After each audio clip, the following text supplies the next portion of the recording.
ایک غریب باپ تھا جس نے بہت محنت کی، بہت مشقتیں اٹھائیں اور اپنے پریوار کو چلانے کی بہت کوشش کی اور کسانی کرتا رہا، جو کام ملتا کرتا جاتا۔ حالانکہ بوڑھا ہو چکا تھا لیکن پھر بھی اس کے پیر رکے نہیں، لیکن اللہ نے اسے ایک بیٹا بھی عطا فرمایا۔ اس نے ساری زندگی اپنے بیٹے کے لیے قربان کر دی، کام کرتا تھا، پیسہ لاتا تھا، بچے کو کھلاتا تھا، اور جو پیسے بچ جاتے تھے وہ پیسے اپنے بچے کی فیس میں بھر دیا کرتا تھا۔ اس کو پڑھایا، کسی لائق بنایا۔ کچھ دنوں کے بعد میں، کچھ پل کے بعد میں وہ بچہ جوان ہوتا ہے۔ جوان ہوتا ہے نا تو ایک آفر آتا ہے کہ اس بچے کی سرکاری نوکری لگ رہی ہے۔ تو باپ کے پاس چونکہ غریب تھا، کوئی اور چیز تھی نہیں ایسی جو بیچ دی جائے اور بیٹے کے لیے سرکاری نوکری لگ جائے۔ تو اس نے کیا کیا، اپنی ساری زمین بیچ ڈالی کیونکہ کسان تھا، اور اپنے بیٹے کو اس لائق بنا دیا کہ کہیں پر بھی کھڑے ہو کر کے میرا بیٹا بابانگ دہل بول سکے، اس لائق بنایا۔ لیکن ایک وقت ایسا آیا کہ وہ شہر میں آ گیا۔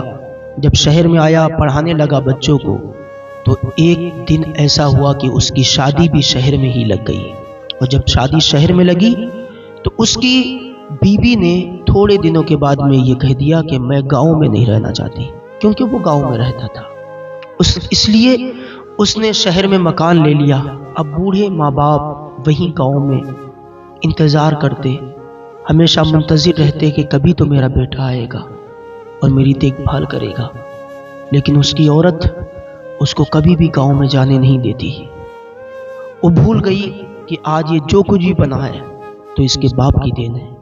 وہ یہ بات بھول گئی کہ آج اس کے پاس جو دولت ہے، جو پیسہ ہے، وہ اس کے باپ کی دین ہے۔ میری بہنوں، اگر آج آپ کسی کے ماں باپ سے کسی کے بیٹے کو جدا کرو گی تو کل آپ بھی ماں بنو گی، آپ کے بیٹے کو بھی جدا کر دیا جائے گا۔ پھر تیار رہنا، رونا نہیں۔ اب اس کا باپ انتظار کرتا ہے کہ کبھی تو میرا بیٹا آئے گا میرے پاس میں، لیکن کبھی ایسا نہ ہوا کہ مڑ کر گیا۔ کبھی گیا بھی تو بہت دیر نہیں رکا، 1 گھنٹہ 2 گھنٹہ یا زیادہ میں زیادہ 1 دن باپ منتظر رہا۔ ہمیشہ ساری زندگی اس پر قربان کر دی، سب کچھ اس پر لٹا دیا، لیکن اب اس کو وقت نہیں ملتا۔ میں کہنا چاہتا ہوں میرے بھائیوں، یہ ماں باپ بہت عظیم دولت ہے۔ علامہ رومی ایک واقعہ لائے ہیں کہ ایک باپ تھا نا جس کا ایک بیٹا ہوا، اور ایک دن ایسا آیا کہ بچے نے بولنے کا آغاز کیا۔ اس باپ سے بچے نے پوچھا، ابا یہ جو دیوار پر بیٹھا ہے یہ کیا ہے؟ تو اس باپ نے جواب دیا، بیٹا یہ کوا ہے۔ لیکن باپ کتنا خوش تھا کہ میرا بیٹا پہلی بار بول گیا، میرا بیٹا مجھ سے پہلی بار بولا ہے۔ بہت خوش تھا باپ، ایک بار بولا کہ میرا پتر بولنے لگ گیا، بہت خوش ہوا۔ رخسار کو چوما، بتایا بیٹا یہ کوا ہے۔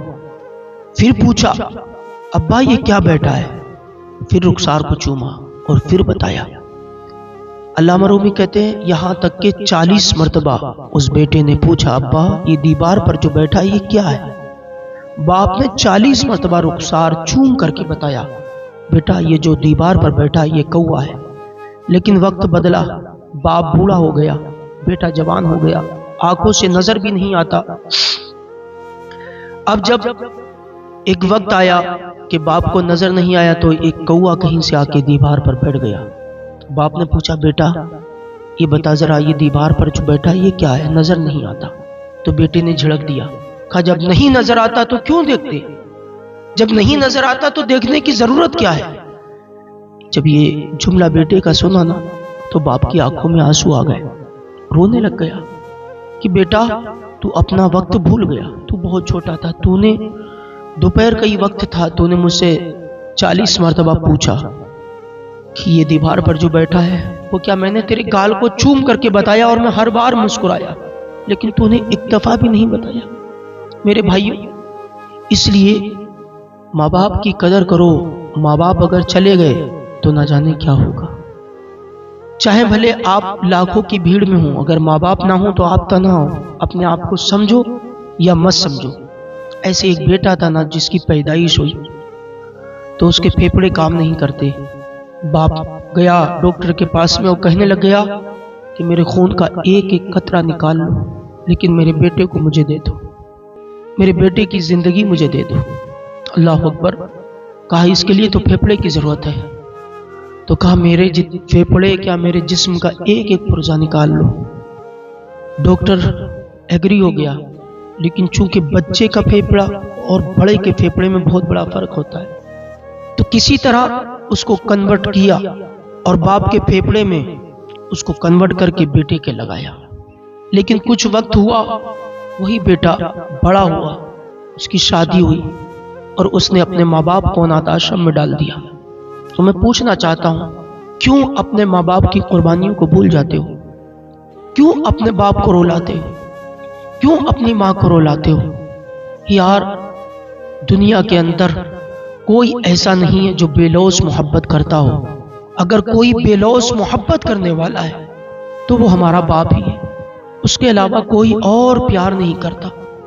وہ ہماری ماں ہی ہے جو ہم سے بے لوث محبت کرتی ہے۔ اگر آپ بیوی کی طرف جائیں تو بیوی تو تبھی محبت کرتی نا جب آپ کمانے والے ہو، جب آپ کسی لائق بن گئے، آپ کا جسم بھی مضبوط ہے، آپ بھی مضبوط ہو، آپ کی جیب بھی مضبوط ہے، تب آپ کی زوجہ آپ سے پیار کرتی۔ ورنہ دیکھ لو، اگر آپ غریب ہو جاؤ تو کوئی پرسان حال بھی نہیں ہوتا ہے، پھر بھی ماں ہوتی نا آنچل میں چھپا لیتی ہے اور کہتی بیٹا فکر مت کر، اگرچہ سارا زمانہ تیرے خلاف ہے لیکن میں تیرے ساتھ ہوں۔ اس لیے میرے بھائیوں، ماں باپ سے محبت کرو، ورنہ یہ چلے جائیں گے تو کہتے پھرو گے ملاقاتیں ادھوری رہ گئی ہیں، کئی باتیں ضروری رہ گئی ہیں۔